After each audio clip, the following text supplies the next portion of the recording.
नमस्कार दोस्तों, आप सभी का स्वागत है हमारे चैनल पर। मैं आप लोगों को दो ऐसे पेड़ों के बारे में बताऊंगा जिनको भूल करके भी अपने घर पर लगा मत लेना। जी हाँ दोस्तों, यह ऐसे पेड़ हैं जिनको लगाने से आप स्वयं अपने घर में मुसीबत को दावत दोगे। कहने का अर्थ है कि आप अपने घर में स्वयं इन दो पेड़ों को लगा करके परेशानी को बुलाओगे। तो दोस्तों पूरी जानकारी देंगे, बने रहें हमारे साथ, क्योंकि दोस्तों यह जानकारी बहुत अच्छी होने वाली है और आपके बहुत काम आएगी। और दोस्तों इस वीडियो को पूरा और आखिरी तक देखिएगा, अंत तक देखिएगा यदि आप इन गलतियों से बचना चाहते हैं। जी हाँ दोस्तों, ऐसे दो पेड़ जिनको आप कभी भूल करके भी गलती से अपने घर के पास ना लगाना और ना ही अपने घर में या आंगन में ना लगाना, नहीं तो आप बहुत पछताओगे। तो आज हम आपको ऐसे ही दो नकारात्मक पेड़ों के बारे में बताने जा रहे हैं जिनको घर में लगाने से नकारात्मक ऊर्जा का वास होता है तथा आपके घर में लोग जो है बीमार रहते हैं और कोई ना कोई परेशानी बनी रहती है। तो चलिए मैं आपको बताता हूँ वह दो पेड़ कौन से। लेकिन आप सभी से अनुरोध है, मेरी इस वीडियो को पूरा आखिरी तक देखिएगा, तभी आपके समझ में आएगा, अन्यथा कुछ समझ में नहीं आएगा। क्योंकि दोस्तों जब तक आप इस वीडियो को विधि विधान से अच्छे से नहीं समझोगे तो भैया दिमाग में कुछ पल्ले नहीं पड़ेगा कि मैं क्या कहना चाह रहा हूँ, क्या कहना चाह रहा हूँ और आपको क्या समझाना चाह रहा हूँ। तो दोस्तों इस वीडियो को अंत तक देखें। तो दोस्तों सबसे बड़ी बात ये कि जो मैं जानकारी देने जा रहा हूँ, यह जानकारी तांत्रिक ग्रंथों के अनुसार है। जी हाँ दोस्तों, यह जानकारी अपने आप में इतनी अभूतपूर्व है कि आप सुन करके हैरान हो जाओगे। जी हाँ दोस्तों, तो लेकिन इससे पहले हम आपको जानकारी बताएं तो सबसे पहले आप हमारे चैनल को सब्सक्राइब कर लीजिए और घंटी को भी सही प्रकार से दबा लीजिए, क्योंकि हम अपने चैनल के माध्यम से ऐसी ही रहस्यमय जानकारियां लाते रहते हैं जो आपके ज्ञान में वृद्धि करती है। और हमारे वीडियो को लाइक करना मत भूलिएगा। तो दोस्तों चलिए हम शुरू करते हैं। लेकिन दोस्तों मैंने जैसा आपको बताया कि ये दो पेड़ बिल्कुल भी अपने घर के पास या घर के आंगन में ना घर में ना लगाएं, नहीं तो दोस्तों ये दो पेड़ को लगाने से आपके घर में भूत प्रेत आकर्षित होते हैं। तो दोस्तों इसलिए आपको जागरूक करने के लिए चीज़ें मैं बता रहा हूँ। दोस्तों ये दो पेड़ हैं, इमली का पेड़ और जो दूसरा पेड़ है वो है बेर का पेड़। जी हाँ दोस्तों, जी हाँ दोस्तों, आपको इमली और बेर का पेड़ अपने घर या आंगन में या फिर अपने बरामदे में या फिर अपने घर के अगल बगल या घर के थोड़ी पास में नहीं लगाना है। इसको हमेशा जो है इस पेड़ को लगाइए खेतों में लगाइए, ठीक है, या अपने घर से थोड़ी दूर लगाइए, तालाब के पास लगाइए, नदियों के पास लगाइए, रोड के किनारे लगाइए।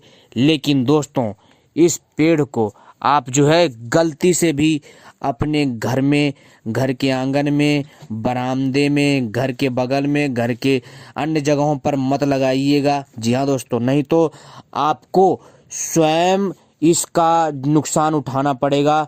आप स्वयं अपने घर में निमंत्रण को दोगे। जी हाँ दोस्तों, क्योंकि दोस्तों पहली बात ऑक्सीजन की कमी होती है। जी हाँ दोस्तों, यह जो पेड़ होता है यह दोस्तों क्या करता है कि ये ऑक्सीजन बहुत कम देता है। जी हाँ दोस्तों, और कार्बन डाइऑक्साइड भारी मात्रा में छोड़ता है।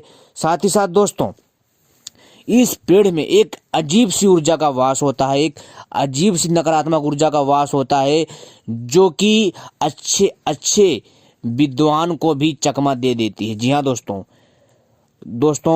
आज के टाइम पर कोई भी मनुष्य कैसी भी राय दे, किंतु दोस्तों ये दो पेड़ों को नहीं लगाना चाहिए और ना ही इन पेड़ों के नीचे बैठ करके कोई योग प्राणायाम नहीं करनी चाहिए। जी हाँ दोस्तों, हाँ यदि आप कोई तांत्रिक साधना कर रहे हैं तो आप इन दोनों पेड़ों का प्रयोग कर सकते हैं।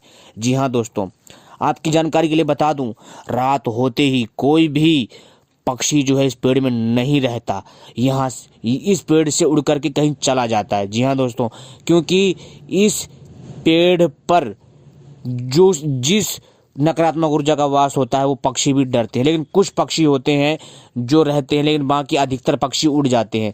पहली बात तो रहते नहीं है, और जो रहते हैं उनकी मजबूरी होती है, या यदि उन्होंने गलती से अंडे वगैरह दे दिए या उनका पुराना घर हो तब वो रह लेते हैं। लेकिन दोस्तों पक्षी जानवर कभी भी इमली के पेड़ में नहीं रुकता, ना रहता, ना घोंसला बना के रहता। जी हाँ दोस्तों, और रहता भी है तो दोस्तों उसकी मजबूरी होती है, समझ रहे हो दोस्तों, या फिर कोई आसपास पेड़ नहीं होगा या अन्य समस्या हो सकती है, कई कारण होते हैं। तो मित्रों, आपको इन सब बातों को समझना है और भूल करके भी ऐसी गलती ना करें, नहीं तो आप इसके जिम्मेदार स्वयं होंगे। ऐसा मैं इसलिए कह रहा हूँ क्योंकि दोस्तों ऐसा बहुत सारी घटनाएं हुई हैं, बहुत सारी ऐसी जो घटनाएं हैं हमारे समक्ष आती रहती हैं, इसलिए हम आपको जागृत करने के लिए चीज़ें बताते रहते हैं। दोस्तों, ये दो पेड़, इमली और बेर का पेड़, अपने आप में वास्तव में यह एक ऐसे पेड़ हैं जिनको घर में लगाना, समझ लो कि आप जो है मित्रों नकारात्मक ऊर्जाओं को, ऊपरी हवाओं को बुला रहे हैं।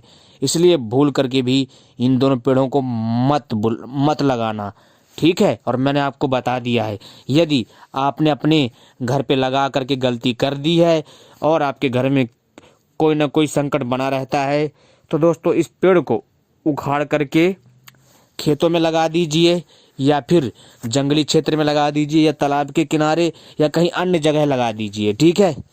तो दोस्तों अच्छा रहेगा, लेकिन घर में ये चीज़ें नहीं लगानी चाहिए। इसलिए दोस्तों हमारे शास्त्रों में कहा गया है कि कौन से पेड़ जो होते हैं जिनको घर में लगाना चाहिए और जिनको नहीं लगाना चाहिए, इस चीज़ का विशेष महत्व समझना चाहिए हमें। दोस्तों ऐसी बातें हवा में नहीं की गई हैं, ये बातें वो बातें हैं जो कि साइंटिफिक भी प्रूफित हुई हैं, साथ ही साथ दोस्तों धार्मिक बातें भी प्रूफित हुई हैं। तो आपको इस चीज़ को समझना है। लेकिन दोस्तों बहुत सारे भाई बंधुओं के मन में सवाल होगा कि बेर के पेड़ में तो फल भी लगते हैं, हम उसे क्यों खाते हैं? अगर ऐसी बात है तो भाई देखो, कुछ चीज़ें ऐसी होती हैं जो कि दोस्तों प्रकृति के दायरे में रहे तो ठीक है, लेकिन यदि आप उसको, जी हाँ दोस्तों, यदि आप उसको जो है ना एक अलग वे में लेकर जाओगे ना, तो फिर वो ठीक नहीं होती है। उसको जो है आप खुला रहने दो। जी हाँ दोस्त, कोई भी चीज़ होता है उसको खुला रहने दो, क्योंकि इनमें जो ऊर्जा होती है उसको पसंद नहीं है, वो खुला रहना चाहती है वो ऊर्जा, ठीक है। आप उसके फल खाओगे, लोग लगाते भी हैं, खाओ, कोई दिक्कत नहीं, उससे कोई इशू नहीं है। लेकिन दोस्तों हमेशा जो है इनको अपने आसपास नहीं लगाना चाहिए। जी हाँ, फल तो टूट करके यहाँ वहाँ चला जाता है, लेकिन जो पेड़ होता है जहाँ वो विद्यमान होता है वहाँ एक स्थान बन जाता है। फल से कोई मतलब नहीं, समझ रहे हो मेरी बात? हाँ, इस चीज़ का ध्यान रखिएगा। और इमली का जो पेड़ होता है उसमें भी इमली लगती है, उसको भी लोग खाते हैं, खाना चाहिए, कोई फल में कोई वो नहीं है, समझ रहे हो मेरी बात? लेकिन दोस्तों आपकी जानकारी के लिए बता दूं, ज़्यादा इमली खाने से घुटनों में दर्द बना रहता है, हड्डी की कमजोरी आती है, बहुत सारी समस्याएं भी पैदा होती हैं। इसलिए कोई भी चीज़ भी समझ लीजिए कि लिमिट से ज़्यादा मत कीजिए। लेकिन दोस्तों ये बात सत्य है कि कभी भी गलती से भी ये दो पेड़ यदि आपने घर पे लगा लिया है या आपके आसपास लगे हैं, तो कोई ना कोई घटनाएं घटित होती रहेंगी, आपको कुछ ना कुछ परेशानी होती रहेगी। तो इसलिए इस चीज़ का ध्यान रखिए, क्योंकि दोस्तों यह जो मैं जानकारी दे रहा हूँ, यह जानकारी स्वयं मैंने एक संत के मुंह से सुनी थी, और यही जानकारी मैं आपको प्रोवाइड करवा रहा हूँ। उन संतों ने मुझे बताया और वो जानकारी मैं अपने प्यारे दर्शकों के लिए लेकर के आया हूँ और वही जानकारी दे रहा हूँ। उम्मीद करता हूँ ये जानकारी पसंद आई होगी। जी हाँ दोस्तों, लेकिन यदि आप तांत्रिक साधना करना चाहते हैं तो आप इन पेड़ों के नीचे बैठ करके तांत्रिक साधना करिए, जल्दी सफल होगी। तो उम्मीद करता हूँ ये जानकारी पसंद आई होगी। आपने वीडियो देखी, आपका बहुत बहुत आभार, धन्यवाद, जय हिंद। मिलते हैं अगली वीडियो में, तब तक के लिए नमस्कार। होशियार रहिए, खबरदार रहिए, सावधान रहिए और लोगों के मायाजाल से बचते रहिए। तो मिलते हैं फिर अगली वीडियो में, तब तक के लिए नमस्कार दोस्तों।